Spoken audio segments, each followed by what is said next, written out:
was about 11 o'clock in the forenoon when our fleet bore down upon the enemy. The wind was light and the sea smooth.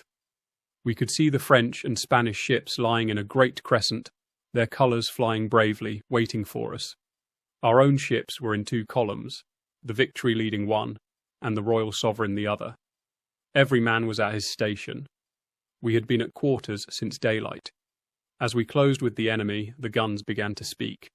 First a distant shot or two, then a roar from ship to ship, till the whole line was enveloped in smoke.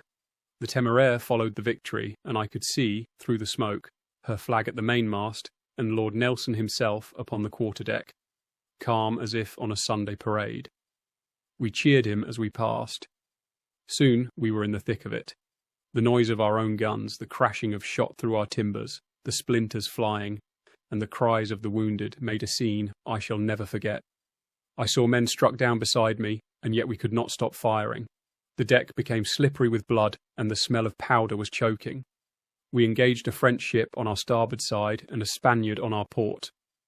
Our great guns roared, and the musketry from our tops swept their decks. At one point, the Frenchmen's topmen rained musket balls down upon us, and a man beside me fell with a ball through his head. Still, we fired and reloaded, till our ears rang and our shoulders were raw. After some hours, the enemy's fire slackened. Through the smoke, I saw their colours come down. The cheer we gave then could have been heard across the sea.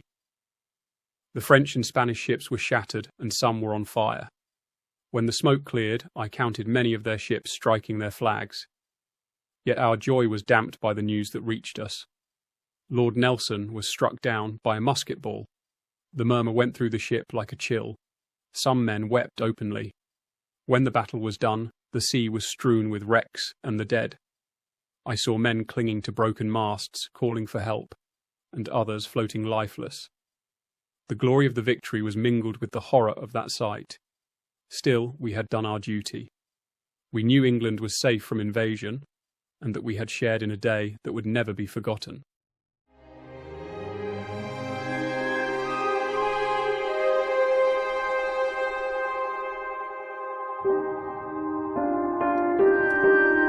At daybreak on the 21st of October, we saw the English fleet approaching, formed in two columns, sailing steadily towards our line. Their plan was evident. They meant to pierce our line and fight us ship to ship. I was commanding the Redoutable, stationed next to the Bucentaure, Admiral Villeneuve's flagship, and in front of the mighty Santissima Trinidad. Our men were at quarters, and the silence was dreadful. We knew death was near. The English advanced without firing a shot, enduring the cannonade from our line as they came. I saw their lead ship, the Victory, steer straight for us, her decks crowded with men, her sails riddled but still pressing on. When she came close, we fired a broadside that tore through her hull, but she did not falter. Soon the Victory ran her bowsprit across our stern, and the fight began in earnest. We were so close that the muzzles of our guns almost touched. Cannon roared, muskets cracked, and splinters flew like hail. Smoke covered everything, and the cries of the wounded filled the air. My men fought like demons, returning fire with musket and grenade from the tops. It was from our mizzen-top that the fatal ball was fired which struck Admiral Nelson. The English boarded us more than once, but each time we drove them back. Our decks were red with blood, and the wounded lay everywhere. I had scarcely an officer left standing beside me. Still we fought on, alone and surrounded, for our other ships could not come to our aid. At last, with our masts gone, our hull shattered, and nearly 500 of my brave crew killed or wounded, I could resist no longer. The Redoutable was a wreck. The sea poured in through the shot holes, and our guns were silent. I ordered the colours struck. The English cheered, but I felt only sorrow, for France had lost brave men that day. From the deck of my ruined ship, I saw the chaos of battle, ships dismasted, others burning, and the sea strewn with wreckage and corpses. Trafalgar was a day of glory for England, but for France it was a day of mourning.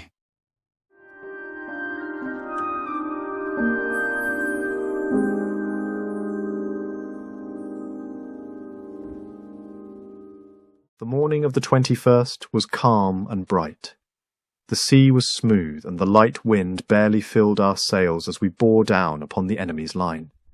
Lord Nelson paced the quarterdeck with his usual composure, speaking cheerfully to the officers and occasionally putting his glass to his eye to observe the French and Spanish fleet.